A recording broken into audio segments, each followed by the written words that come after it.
आज हमारे साथ एक ब्यूरोक्रेट, आईएएस और इस समाज में जो उथल पुथल हो रही है उस पे उनकी पैनी नजर। मैं बात कर रहा हूं जनाब आलोक पांडे जी की। आलोक पांडे जी आईएएस हैं, देश के अलग अलग राज्यों में विभिन्न पदों पर रहते हुए वो अपनी सेवाएं देश को दे रहे हैं और मेरी और उनकी मुलाकात आज पहली बार हो रही है। हम तमाम सारे हमारे सुनने वाले ये सोच सकते हैं कि आलोक पांडे जी को आज मैंने क्यों दावत दी है, तो उसकी एक बहुत बड़ी वजह यह है कि यूं तो हिंदुस्तान में ब्यूरोक्रेट्स जो हैं वो सिर्फ एक ही काम के लिए जाने जाते हैं कि ब्यूरोक्रेट्स के पास जब आप किसी काम को लेकर जाते हैं तो वो सिर्फ ना बताना जानते हैं कि ये काम नहीं हो सकता। लेकिन आलोक जी के बारे में जब मैंने पढ़ा तो मुझे लगा कि आलोक जी जो हैं उन ब्यूरोक्रेट से बिल्कुल अलग हैं। और खासतौर से आज सुबह उनकी एक पोस्ट मुझे मिली, उसमें उन्होंने महाराणा प्रताप की जो जन्म जयंती है उसकी शुभकामनाएं देते हुए कोई 4-5 लाइन लिखी। मैं वो पढ़ देता हूं। आलोक जी ने लिखा कि इतिहास का एक ऐसा युद्ध जिसके बारे में अधिक लोग नहीं जानते, दिवेर का संग्राम महाराणा प्रताप को लगभग संपूर्ण विजय दिलाने वाला इस युद्ध में मुगलों ने न केवल बल्कि सबसे बड़ा समर्पण किया था। मुझे यहां से स्पार्क हुआ और मुझे लगा कि एक ऐसी जानकारी एक ब्यूरोक्रेट के पास हो और वो अपनी नौकरी के अलावा इसके लिए भी समय निकाल पाता हो, तो क्यों ना आलोक जी को आज हम डायरेक्ट सुने इस दिवेर के संग्राम की क्या कहानी है, क्या तथ्य हैं, क्या रेफरेंसेस हैं। इसलिए मैंने आज आलोक पांडे जी को बी सपोर्ट पुष्पिन प्रोसेस चैनल पर दावत दी। मुझे उम्मीद है कि वो अपनी बात रखेंगे तो देश को एक नई बात, नई कहानी, नया इतिहास उनसे जानने को मिलेगा।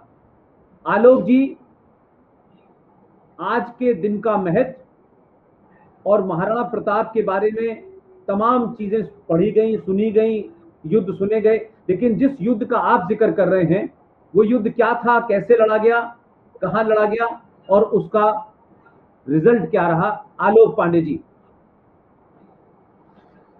जी नमस्कार पुष्पेंद्र सर, आज आपसे रूबरू होकर के बड़ा अच्छा लग रहा है। हालांकि आपसे फोन पर और बाकी इलेक्ट्रॉनिक मीडिया चैनल पर तो आपसे बात होती रही, लेकिन इस तरीके से हम लोग मिलेंगे पहली बार ये मैंने सोचा नहीं था। आज 9 मई का दिन हमारे लिए बहुत भारतीयों के लिए गर्व का विषय है। महाराणा प्रताप का जन्म तो 9 मई 1540 को हुआ ही था। साथ ही साथ आज गोपाल कृष्ण गोखले जी का भी जन्मदिवस है, इसके लिए मैं शुभकामनाएं व्यक्त करना चाहूंगा। और जो ओवरऑल ये कॉन्सेप्ट है, मैं जब ग्रेजुएशन में था, जब मैं पोस्ट ग्रेजुएशन कर रहा था यूनिवर्सिटी ऑफ इलाहाबाद से, बाद में मैं दिल्ली में भी आया पढ़ने के लिए। एमबीए मैंने रोहतक यूनिवर्सिटी से किया, कर नहीं पाया क्योंकि मैं आईएएस हो गया। रिसर्च में यूजीसी के माध्यम से मैंने किया, तो वो भी तांत्रिसिज्म इन चंदेल आर्ट में किया। और ये ओवरऑल ये इसलिए हुआ क्योंकि मेरा एक इंटरेस्ट शुरू से ही इतिहास विषय में रहा। और ये मेरा, जब मैं आईएएस की तैयारी कर रहा था तो मेरा आईएएस में ये ऑप्शनल सब्जेक्ट भी था। और उसके बाद भी मैंने इसको छोड़ा नहीं, क्योंकि सर्विस में आने के बाद भी मैंने एक बुक लिखी प्राचीन भारत के ऊपर, और वो टाटा मैकग्रा-हिल ने पब्लिश की। उसके कई एडिशंस भी निकल चुके हैं। मैं जब घूमने टहलने जाता हूं तो सबसे पहले मैं ये ट्राई करता हूं कि किसी हिस्टोरिकल इंपॉर्टेंस की जगह पर मैं जाऊं, अपने बच्चों को भी लेके जाऊं और उनको दिखाऊं। और वहां मैं थोड़ा सा इंटरेक्ट भी करता हूं लोकल लोगों के साथ, क्योंकि जो लोकल होती हैं वो बहुत इंसाइटफुल होती है और उनकी इंफॉर्मेशन बड़ी, जो सदियों से श्रुति परंपरा के माध्यम से चली आ रही है, वो बड़ी फैक्चुअल तो मैं नहीं कह सकता, लेकिन उनमें हार्ट और इमोशंस की भावनाएं बहुत होती है। इसी क्रम में लगभग पिछले 6-7 महीने पहले मैं हल्दी घाटी गया, देवार गया, उदयपुर के पैलेसेस को देखा, चावंड गया, गोगुंडा गया, एकलिंग जी के मंदिर गया, और इन सब चीजों में मैं काफी इंटरेस्ट लेकर के लोगों से इंटरेक्ट करता रहा। तो वहां मालूम पड़ा कि एक बैटल ऑफ देवार हुई थी। तो उस देवार की बैटल के पहले की पृष्ठभूमि भी आपको 5 मिनट में बताना जरूरी है। मैं ज्यादा समय नहीं लूंगा, ट्राई करूंगा 10 से 12 मिनट के अंदर मैं इस कॉन्सेप्ट को खत्म करूँ। देखिए, आज पुष्पेंद्र जी और बाकी जितने भी व्यूअर्स हैं, एक बहुत बड़ा मिसकंसेप्शन कहीं ना कहीं से हिस्ट्री की बुक्स में हमारे सामने आता है कि जिन बैटल्स में, जिन युद्धों में हमने जीत हासिल की है, भारतीयों ने जीत हासिल की है, कई बार ये होता है कि उसको हम दबा देते हैं और उन लोगों को हम ज्यादा महत्व देने की कोशिश करते हैं जो दिल्ली बेस्ड किंग्स रहे हैं, उनको हम महत्व देते हैं, और बाकी जो लोकल सत्रप्स जिन्होंने बहुत कायदे से अपने देश की, अपने संस्कृति की, अपने धर्म की रक्षा की, उसको हम साइड में कर देते हैं, या उनको हम ऐसी उनके वॉलर को, उनके शौर्य को हम अच्छी तरीके से इतिहास की बुक्स में स्थान नहीं देते। 9 मई 1540 जब राणा प्रताप का जन्म हुआ तो वो कुंभलगढ़ में हुआ करते थे। उनके पिताजी उदय सिंह द्वितीय, धीरे धीरे उनका काल चलता रहा, अपने शस्त्र अस्त्र की उन्होंने परीक्षा वो अच्छी तरीके से दी, सीखा, और उसके बाद अपने पिता के साथ वो लगभग हर जो भी उनके इन्वेजन्स होते थे, जो भी उनके लड़ाइयाँ होती थी, उन युद्धों में शामिल हुआ करते थे। जब अकबर दिल्ली की गद्दी पर बैठा तो उसने ये चीज देखी कि हुमायूं के चले जाने के बाद और शेर शाह सूरी के आने के बाद जो उसकी डायनेस्टी थी वो बेसिकली दिल्ली के आसपास के कुछ एरिया में ही रह गई थी। इसलिए 1560 से 1560 टू 1570 के आसपास ऑलमोस्ट 10 इयर्स उसने केवल इन्वेजन्स किए, और लगभग पूरा उत्तर भारत, ये काबुल अफगानिस्तान से लेकर के बंगाल तक और विंध्याचल के ऊपर का पूरा एरिया वो उसके पास था। गुजरात का एक बड़ा समृद्ध एरिया था जहां से जितना भी व्यापार होता था उस व्यापार को करने के लिए उसको जाने की जरूरत थी। राजपूत लगभग सभी आप जानते हैं, चाहे विवाह के माध्यम से, चाहे आर्मी मुगल फोर्सेस के माध्यम से, लगभग सारे राजपूत घुटने टेक चुके थे। इनफैक्ट कुछ राजपूतों के डायनेस्टीज ने तो अपनी घर की लेडीज को भी वहां ऑफर किया। महाराणा प्रताप का कहना यह था, क्योंकि 1568 में जब चित्तौड़ का युद्ध हुआ तो उस चित्तौड़ युद्ध को उन्होंने बहुत कायदे से विटनेस किया था। उनके अंदर कुछ चिंगारी जल रही थी कि मैं इस चीज को, 1568 के युद्ध की एक खास बात यह भी है कि अकबर ने जब इसको जीता तो लगभग 30 से 40 हजार सिविलियंस का मर्डर हुआ। ये चीज भी हिस्ट्री की बुक्स में आपको बहुत कम मिलेगी। इन सारी चीजों को राणा प्रताप ने जो देखा और उनके जो युवा मन पे जो एक इमेज बनती गई, जब 1572 में उनके पिताजी उदय सिंह द्वितीय की डेथ होती है तो ये राज सिंहासन पर बैठते हैं, because he was the crown Prince. इनके छोटे भाई जगमल ने विद्रोह कर दिया और जगमल अकबर के साथ मिल गए। अकबर के साथ मिलने से उनको फायदा ये हुआ कि उनको वहाँ एक जहाजपुर नाम की एक जगह हुआ करती थी, उस जगह की उनको एक छोटी सी जागीर दे दी गई। वो सुख चैन से रहे, लेकिन उस सुख चैन से रहने के चलते आज उनका नाम कोई नहीं। और राणा प्रताप बेचैन रहे, चिंगारी जलती रही, इसलिए आज देखिए हर युवा दिल के हृदय में उठाते हैं। 1572 में जब इनका राज्याभिषेक होता है तो इनके पास सामने लड़ने के लिए अकबर की बहुत शक्तिशाली फोर्स, और 4 ही साल के अंदर वो जान गया था कि इनको महाराणा प्रताप को हराए बिना हम उदयपुर की तरफ नहीं जा सकते और पूरा जो राजपूताना है वो सामने हमारे नहीं आ सकते। महाराणा प्रताप के ऊपर इसी क्रम में पहली लड़ाई होती है और हल्दी घाटी का युद्ध होता है। आज अगर महाराणा प्रताप के बारे में भारतीय युवाओं से पूछा जाए तो 3 चीजें बताएंगे। पहली चीज बताएंगे कि हल्दी घाटी का युद्ध हुआ था। दूसरी चीज बताएंगे चेतक का साहस, कि चेतक उनको लेकर के दौड़ता हुआ चला गया और उसने अपने प्राणों की आहुति दी, लेकिन राणा प्रताप को उसने सुरक्षित रखा और सुरक्षित स्थान पर पहुंचा दिया। और तीसरी चीज ये याद आती है कि अकबर के चलते राणा प्रताप जंगलों में जगह जगह घूमते रहे और घास की रोटियां खाते रहे। इस हल्दी घाटी युद्ध का मात्र ये 3 परिणाम नहीं थे, इसके पश्चात ही राणा का इनफैक्ट संघर्ष प्रारंभ होता है। और राणा का जो ये संघर्ष है वही उनको महाराणा बनाता है। आने वाले 20 साल में जब वो 1576 की बैटल के बाद 1597 जनवरी में मरते हैं तो ये 20 साल उनकी तपस्या होती है। उस तपस्या के माध्यम से ही उनका वहाँ का लोकल इतिहास को जानता है, क्योंकि जो इतिहासकार बैटल ऑफ दीवार को तो दबा ले गए, लेकिन वहाँ की लोकल चीजों को, भामाशाह को, वहाँ की जो किंवदंतियां हैं, वहाँ के जो फोकलोर है, उनको नहीं दबा सकते। 1576 में जब राणा प्रताप और दोनों के बीच में युद्ध होता है, क्योंकि उधर का नेतृत्व मान सिंह और लगभग 20 से 30 हजार, इतिहासकारों के बीच में डिफरेंस है, कुछ 20 हजार कहते हैं, कुछ 30 हजार कहते हैं। इन दोनों के बीच में जब युद्ध होता है तो इस युद्ध का परिणाम आप समझ लीजिए कि युद्ध बहुत बड़ा सामरिक दृष्टि से बहुत महत्वपूर्ण युद्ध नहीं था, क्योंकि मात्र 5 से 6 घंटे चला था। मैं हल्दी घाटी की उन वादियों में गया हूँ, राणा प्रताप ने बड़ा ध्यान लगा करके किया था, क्योंकि वहां पर अकबर की तोपें नहीं आ सकती थी। वो इतना उबड़ खाबड़ और जंगलों के बीच का रास्ता है कि वहां पर तोपें नहीं आ सकती थी, इसलिए उन्होंने जानबूझ के उस घाटी को चुना। युद्ध में 5-6 घंटे का युद्ध हुआ हो, लेकिन ये 5000 फोर्स उस 25-30 हजार फोर्स के सामने इतनी ताकत से लड़ी कि पूरा छिन्न भिन्न हो गया। और उसके पश्चात राणा प्रताप, ये बात सही है कि राणा प्रताप को पीछे हटना पड़ा, लेकिन मुगल फोर्सेस की हिम्मत नहीं पड़ी कि वापस राणा प्रताप का पीछा कर सकें, क्योंकि उनको डर था कि अगर कहीं आसपास छुपे हुए सैनिक जो होंगे, अगर बगल ही कहीं होंगे, वो अगर वापस आ गए तो हमारी पूरी की पूरी आर्मी तहस नहस हो जाएगी, क्योंकि ज्यादा क्षति इसमें मुगल फोर्सेस को हुई थी। मान सिंह वापस चले जाते हैं 1576 के बाद, और बाकी लोग जो इनके साथ थे वो सब भी वापस जाते हैं, लेकिन अकबर इससे बहुत नाराज होता है। और नाराज होने का सबब भी उसके पास था, क्योंकि जो उसका टारगेट था वो टारगेट उसको अचीव नहीं कर सका। और साथ ही साथ राणा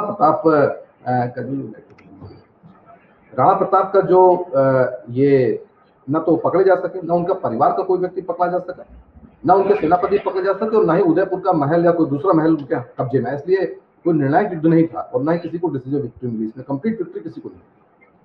इसके पश्चात क्या होता है कि अकबर इन चीजों से बहुत नाराज होता है, और उसका ये जो इन्वेजन था वो लगातार चालू हुआ। इसके बाद ही असली युद्ध हो रहा है। 1577 में सैयद हाशिम, सैयद कासिम, मान सिंह और शहबाज खान के नेतृत्व में फिर से फोर्सेज आती है, फिर से युद्ध होता है, जीत नहीं सकते हैं। राणा प्रताप गुरिल्ला पद्धति से लड़ाई करते हुए इन सभी को परास्त करते हैं, या फिर डिसीजिव विक्ट्री उनको लेने के लिए मजबूर कर देते हैं कि वो डिसीजिव विक्ट्री उनके ऊपर नहीं आती। 1578 में फिर से फोर्सेज आती है, और इस बार बहलोल खान नाम का एक आदमी था, जो लगभग कहा जाता है कि 7 फीट के आसपास लंबाई चौड़ाई और बहुत दुष्ट लोगों को मारने वाला बड़ा क्रूर व्यक्ति था। वो भी इस चीज को जीत नहीं पाता। 1579 में फिर बैटल होती है, यही सारे के सारे सेनापति फिर से आते हैं, कोई डिसीजिव विक्ट्री नहीं, राणा सबका बहुत अपराजेय रूप में युद्ध का सामना करते हैं। 1580 में जब दूसरी बार फोर्स भेजी जाती है तो अकबर विशेष रूप से अब्दुल रहीम खान खाना, सारे लोग वहां पहुंचते हैं, फोर्सेस सामने आती हैं, राणा का बाल दिमाग नहीं होता है और वो उनको कोई हरा नहीं सकता। लेकिन ये दिखाता है कि अकबर कितना ज्यादा परेशान था, वो कितनी तकलीफ में था, उसको कितनी ज्यादा जरूरत थी राणा प्रताप को अपने अधीन लेने के लिए। और राणा प्रताप की 2 ही शर्तें थी कि मैं अपने वंश की किसी भी लेडी को आपके यहाँ ऑफर नहीं करूंगा, ये उनका शर्त है। दूसरा उनकी शर्त थी कि मैं कभी भी इंडिपेंडेंट इंडिविजुअल कहीं नहीं आऊंगा, मेरा सेनापति जाएगा, मेरा मंत्री जाएगा, लेकिन मैं नहीं। ये अकबर के सामने इनकी 2 शर्तें थी, अकबर उसको मानने को तैयार नहीं था। तो इसी पूरे परिदृश्य को लेकर के, इसी पूरे जज्बे को लेकर के फाइट चल रही है। 1581 का एक साल ऐसा आया 1581 में, जब ये युद्ध लगातार जो इन्वेजन हो रहे थे, मुगल आर्मीज आ रही थी, वो नहीं आई, और यही एक साल उनके लिए बहुत था राणा प्रताप के लिए अपनी तैयारी करने के लिए। राणा प्रताप ने 2 कस्में खाई थी, पहला कि मैं कभी पलंग पर नहीं सोऊंगा, और दूसरा मैं किसी भी महल में नहीं जाऊंगा, चाहे वो उनके पिता का बनाया हुआ उदयपुर का महल होगा। वो जंगलों में रहे, और वास्तव में उन्होंने घास की रोटियां खाई, लेकिन उसके पश्चात भी कई बार ऐसे लम्हे आए, कई बार ऐसी चीजें कि वो देख करके अपने बच्चों को कि वो घास की रोटियां खा रहे, राजा का बच्चा घास की रोटी खा रहा, कल्पना कीजिए। ये डेडिकेशन था, ये डिटर्मिनेशन था। ये डिटर्मिनेशन भारतीय युवाओं में आज नहीं मिलता। मैं इंस्टाग्राम पे भी हूँ, इंस्टाग्राम पे मैं देखता हूँ 80 से 90% जो वीडियोस है छोटे छोटे, वो बॉलीवुड ड्रामा या एक्टिंग को बेस को लेकर के हैं। 10% में आपको सब चीज दिखाई पड़ेगी। मुझे लगता है कि इन युवाओं को, हमारे युवाओं को इन सब चीजों के बारे में सोचना चाहिए। ये 1 साल की तैयारी में भामा शाह नाम का नगर सेठ उदयपुर का था, वो उनसे मिलता है अपने पूरे डेडिकेशन के साथ। और लोकल किदंती ऐसी है वहां पर, जो लोगों से मैंने इंटरेक्ट किया, और जो मैं बताऊं आपको, जब लोकल लोगों से मैं बात करता था, कितने भी काले मुरझाए चेहरे, पगड़ी बांधे लोग थे, लेकिन जब राणा प्रताप के बारे में बात होती है तो उनके चेहरे की चमक देखने जैसी। उन्होंने बताया कि भामा शाह ने इतनी संपदा राणा प्रताप को भेंट की थी दान स्वरूप, जिससे 12 साल तक 25,000 की आर्मी मेंटेन की जा सकती है। और इसमें भील भी थे, कोल भी थे, क्षत्रिय थे, बाकी कास्ट के लोग भी थे। इन सारे लोगों ने तैयारी की। 16 सितंबर 17 सितंबर की रात, जब उस समय का भारत विजयादशमी मना रहा था, और विजयादशमी विजय का प्रतीक है, महाराणा प्रताप ने विजयादशमी का दिन ही चुना। ये सारी फोर्सेस डिफरेंट लोकेशंस पर थी, लेकिन एक लोकेशन इनका हेड था दीवार के आसपास। ये 36 लोकेशंस में अकबर ने अपनी मुगल चेक पोस्ट तैयार की थी, और ये मुगल चेक पोस्ट हर जगह 1000 दो हजार की फोर्सेस के साथ, लगभग सोचिए कितनी 50,000 के आसपास फोर्स रही होगी। लेकिन इतिहासकारों में अगेन इसमें ओपिनियन डिफरेंस है, कुछ कहते हैं 20,000, कुछ कहते हैं 30, कुछ 40। जो कुछ भी हो, दीवार में विजयादशमी के दिन राणा ने अपनी टीम को 2 भागों में, सेना को 2 भागों में बांटा। एक का नेतृत्व उनका 22-23 साल का लड़का राणा अमर सिंह कर रहा था, एक का नेतृत्व राणा स्वयं कर रहे थे। युद्ध होता है, बहुत भयानक युद्ध होता है, और इस युद्ध में भी लोकल लोग कहते हैं, कुछ इतिहासकारों ने भी लिखा है कि बहलोल खान जो 7 फीट का आदमी हुआ करता था और बहुत क्रूर था, लोगों के ऊपर बड़ी निर्ममता से अत्याचार करता था युद्ध के पश्चात, वो बहलोल खान को जब राणा प्रताप का आमना सामना होता है तो केवल एक तलवार के वार से उस 7 फीट के आदमी को वो 2 भागों में बांट देते हैं और घोड़े से वो आधा भाग इधर गिरता है, आधा भाग गिरता है। ये शक्ति राणा प्रताप की थी। आज भी विकिपीडिया में राणा प्रताप की लंबाई के बारे में भी लिखा है 2.2 मीटर्स। अगर आप देखिए विकिपीडिया में तो राणा प्रताप की लंबाई लिखी है, यानी राणा प्रताप भी छोटे मोटे इंसान नहीं थे, 6.5-7 फीट के जवान थे। विकिपीडिया ऑलमोस्ट एक ऑथेंटिक सोर्स है। बहलोल खान की ये जो का देहांत होता है और इस तरीके से होता है, वो देख करके मुगल फोर्सेस के पांव उखड़ जाते हैं, अपना सिर घुटनों पे लेकर के भागते हैं वापस। और इसी तरीके से राणा अमर सिंह ने अपने भाले से शाहबाज खान को पकड़ा। ये जब मुख्य सेनापति खत्म हो गए तो सेना किस काम की? गाजर मूली की तरीके से राजपूतों के सामने, भीलों के सामने वो सेना थी, भागी वापस सिर पैर पे लेकर के। और इस भागम भाग में मैंने अपने वीडियो में भी बताया कि मेरी जानकारी में और जो भी हिस्ट्री मैंने पढ़ी है, 1971 के बाद भारत पाकिस्तान युद्ध बांग्लादेश में हुआ और 90,000 लोग इसमें पकड़े गए, आत्मसमर्पण किया। उसके बाद सबसे बड़ा 1947 के पहले का सबसे बड़ा आत्मसमर्पण मुगल माइटी फोर्सेस का दिखाई पड़ता है, जिसमें 36,000 मुगल सेना सिर झुकाए, हाथ बांधे राणा प्रताप के सामने खड़ी थी। और राणा प्रताप की महानता इसमें है कि जिस तरीके से मुगल आर्मी सिविलियंस तक का कत्ल कर देती थी, राणा प्रताप ने किसी भी व्यक्ति का कत्ल नहीं किया और सब कुछ हो गया। हम लोग को याद दिलाता है भारतीय संस्कृति की। 1582 का ये युद्ध, बैटल ऑफ दीवार, मैं खुद इतिहास का विद्यार्थी हूँ, 6-7 साल मैंने IAS की प्रिपरेशन की है, दुनिया भर की किताबें पढ़ी हैं, हिंदी, इंग्लिश, उर्दू से ट्रांसलेटेड बुक्स। मैंने कहीं भी इसका उल्लेख एक पैराग्राफ से ज़्यादा नहीं पाया। कहीं कहीं तो है ही नहीं, कहीं कहीं एक लाइन में है, और ज़्यादातर जगहों पे जो मैक्सिमम दिखाई पड़ता है वो एक पैराग्राफ में। जबकि हल्दी घाटी से ये 100 टाइम्स ज़्यादा इंपॉर्टेंट था, जिसमें इन्होंने इसका परिणाम स्ट्रेटेजिक होता है, पॉलिटिकल भी होता है। चित्तौड़ के किले को छोड़ करके, उसके आसपास के एरिया को छोड़ करके, बाकी लगभग 80 से ज़्यादा छोटे बड़े किले राणा प्रताप के पास आ जाते हैं। सारी 36 मुगल पोस्ट तबाह कर दी जाती हैं। पूरा का पूरा एरिया राणा प्रताप के हाथ में आता है। चावंड इनकी राजधानी महल बनती है। लेकिन इतिहास की किसी बुक में आपको इस गौरव का उल्लेख नहीं मिलता है, किसी उपन्यास में आपको इसका उल्लेख नहीं मिलता है, बॉलीवुड इसके ऊपर मूवी नहीं बनाता है, कोई ड्रामा, नुक्कड़ नाटक इसके बारे में नहीं है। यानी इस महान युद्ध का, महान शौर्य गाथा का हमारे पूरे भारतीय कल्चर से, पूरे भारतीय इतिहास से नामो निशान तक मिटा दिया गया।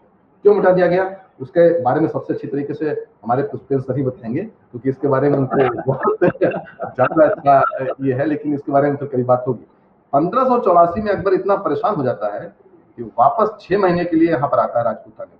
6 महीने कैंप करता है राणा प्रताप को पकड़ने के लिए, नहीं पकड़ पाता, वापस वो चला जाता है अफगानिस्तान की तरफ, क्योंकि वहां बड़ा भारी विद्रोह हो रहा था। और यही उसकी समझदारी थी, क्योंकि यही गलती औरंगजेब ने बाद में शिवाजी के साथ की। जब वो दक्कन में चला गया और अंत में वही मर गया, मराठों को दबा नहीं पाया, मराठे सबसे बड़े फोर्सेस बन करके बाहर आते हैं। बाद के बादशाह जो है वो मराठों के गुलाम बन के रहते हैं। उसके बारे में एक स्टोरी में जल्दी वॉर की स्टोरी बताने जा रहा हूँ अपने नए वीडियो। 2-3 परिणाम बता करके अपनी बात खत्म करना चाहूंगा। इसमें एक बहुत बड़ा मैसेज ये मिलता है, आज हम जो कास्ट सिस्टम को लेकर के जी रहे हैं, मैं सहारनपुर में डीएम भी रहा। 9 मई और 14 अप्रैल बाबा साहब अम्बेडकर की जयंती और राणा प्रताप जयंती, ये करना डीएम और एसएसपी के लिए वहां पर एक बहुत बड़ा ये इतने क्रिटिकल और कड़े दिन होते थे कि सवेरे 8 बजे से लेकर के रात में 9 बजे तक, जब तक 12-13 घंटे सारी सवारियां, सारे प्रोसेसंस कंप्लीट ना हो जाए, तब तक डीएम और एसएसपी को नींद नहीं आती थी। क्योंकि जब 9 मई का होता था तो छत्री और शेड्यूल कास्ट वर्ग में लड़ाई होने लगती थी। 14 अप्रैल का होता था तो ये प्रोसेसन यहाँ से जाएगा, यहाँ होगी लड़ाई, ये होता था। जरा याद कीजिए, यहाँ पर भील, कोल, क्षत्रिय सब कंधे से कंधा मिला करके लड़ाई करते हैं। मेवाड़ का जो रॉयल इंसिग्निया है, जो राज चिन्ह है, जैसे भारत सरकार का एम्बलम है तो उसमें 4 सिंह का मुंह दिखाई पड़ता है, उसी तरीके से जो मेवाड़ राज, आप इंटरनेट पे चेक कर लीजिए, मेवाड़ राजवंश का जो प्रतीक चिन्ह है, राज चिन्ह, वो अगर आप देखें आज भी तो उसमें उगता हुआ सूरज, अरावली हिल्स, एक तरफ क्षत्रिय राजपूत और एक तरफ कोल भील खड़े हैं। कोल भीलों को राज चिन्ह में स्थान देने का मतलब आप समझते हैं? इसका क्लियर कट मतलब है कि वहां जाति का कोई मतलब नहीं था। सेना में सभी समान रूप से थे और सभी समान रूप से लड़ाई करते थे। ये उदारता और ये चीज, ये हमारे भारतीय पहले से प्राचीन काल से है कि कुछ जगहों पे क्षेपक मिलते हैं, उसके बारे में भी मैं कभी बात कर सकता हूँ।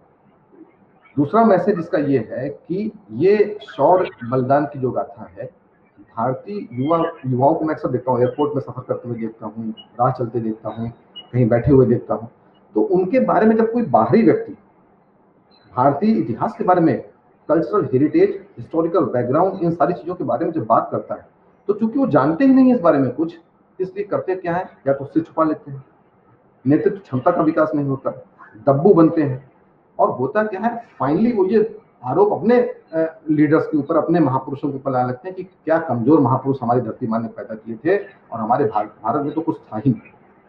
अभी बाद में बारे में विस्तार से चर्चा की जाएगी, लेकिन इन चीजों को समझने की कोशिश, एक सीरीज लेके आ रहा हूँ, अनटोल्ड बैटल्स ऑफ इंडिया, जिसमें वो सारे युद्ध जिन इतिहासकारों ने दबा के रखे हैं, उन सारी चीजों को फैक्चुअल सच्चाई के साथ, क्योंकि मैं हर जगह विजिट कर चुका हूँ, हर चीजों को सोर्सेस को बहुत ही ऑथेंटिक वे में पढ़ चुका हूं, तब मैं आपके सामने लाऊंगा और उन सारे सोर्सेस, सारी बैटल्स को लेके आऊंगा, जिसको सुन करके आपका सीना चौड़ा हो जाएगा, माथा ऊंचा हो जाएगा और आप भी अपनी बातों को रखेंगे।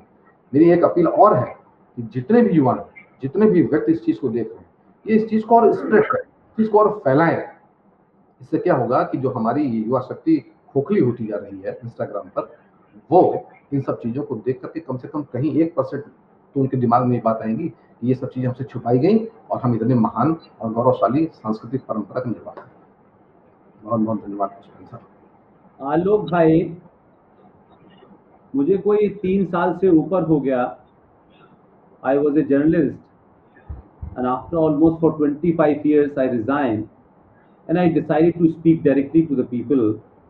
लेकिन एक बात मैं आपसे पूरे भरोसे के साथ कहना चाहता हूँ, पूरे एक्सपीरियंस के साथ कहना चाहता हूँ कि जो यूथ है आज का, उनके करीब आप समझ लीजिए कि पर डे कोई 600-700 ईमेल और व्हाट्सएप मेरे पास आते हैं। उसमें 14 year old, 16 year old, मैं ये बात मानता हूँ कि हमारी पीढ़ी की ये गलती रही, या ये कहिए कि हमारे पास मीन्स ऑफ कम्युनिकेशन नहीं थे, फ्री कम्युनिकेशंस नहीं थे। अखबार था तो उस पर एक खास सोच का कब्जा था, रेडियो था तो उस पर खास सोच का कब्जा था, टेलीविजन बहुत लेट आया, तो हमने रोमिला थापर, इरफान हबीब से आगे पढ़ा ही नहीं। जिस इरफान हबीब ने छत्रपति शिवाजी के बारे में लिखा है, he is a mountain rat. Unfortunately fortunately वो तमाम भारत में जो तमाम ब्यूरोक्रेट्स भी हैं या दूसरे शोबों में भी जो लोग काम करते हैं, उसी इतिहास को पढ़ते हैं, नंबर उसी पे मिलते हैं। लेकिन मुझे एक बात बहुत अच्छी लगी आपकी, जो आपने आखिर में कही, क्योंकि मैं उसकी अपील करने वाला था आपसे, कि आप देखिए कि जो सुबह मैंने एक आपका 8 मिनट का वीडियो देखा, मुझे कुछ और समझ में नहीं आया। मैंने कहा आलोक जी से आज बात अगर मैंने नहीं की तो मुझे लगेगा I will miss this opportunity. मैंने कहा कि अगर आप एक पद पे हैं, आप एक वहां पहुंचे हैं, तो एक तो क्रेडिबिलिटी ये होती है कि कौन कह रहा है। तो कौन कह रहा है कि हमारे देश में ये बहुत इंपॉर्टेंट है कि किसने कहा है, क्योंकि हमारे यहाँ जरा सी कोई बात कीजिए तो कहते हैं किसी फॉरेन राइटर का कोई रेफरेंस है आपके पास। तो ये जो कॉलोनियल मानसिकता है कि जब तक कोई गोरा नहीं लिखता तब तक हम मानते नहीं। लेकिन मुझे खुशी है कि आप जैसे और बहुत सारे ब्यूरोक्रेट्स हैं जो अलग अलग कारणों से, अलग अलग तरीके से हमसे बात करते रहते हैं। लेकिन आपने ये जो बात कही है कि अनटोल्ड बैटल ऑफ इंडिया, इसकी सीरीज बनाइए। और छोटे, जैसे कि आज आपने वीडियो था, इंस्टाग्राम के ऊपर हमारी जनरेशन ने वो मटेरियल ही नहीं दिया है बच्चों को कि वो उसको पढ़ सके या देख सके। लेकिन ये सोशल मीडिया मेरे लिए, आपके लिए, भारत के लिए और खास तौर से सनातनी हिंदू के लिए इतना बड़ा हथियार है कि जो हजारों साल से नहीं बोलते थे, आज अपने मन की बात कह पा रहे हैं।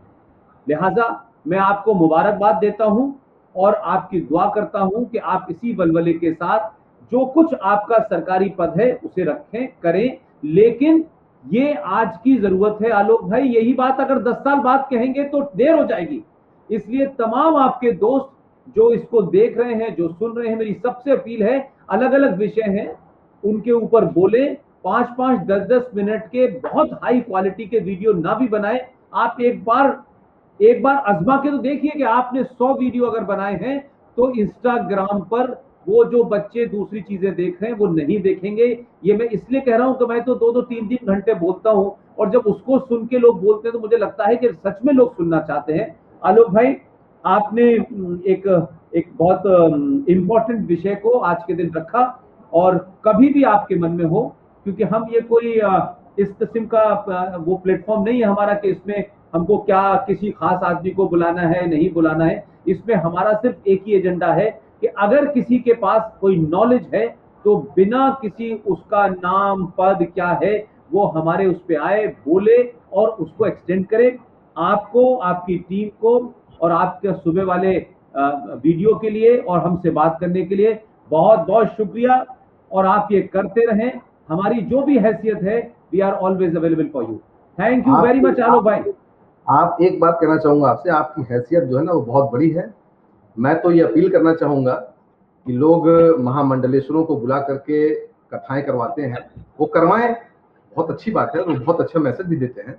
लेकिन मेरी अपील ये है कि जितने भी महामंडलेश्वर कथा वाचक हैं उनके साथ साथ आपको एक दिन का या भले व्यासपीठ पे ना बैठाएं, लेकिन आपको बुला करके कम से कम उस मासेस को 1 घंटे 2 घंटे आपके लेक्चर्स भी बहुत जरूरी है, तो ये आज के समाज के लिए बहुत जरूरी है।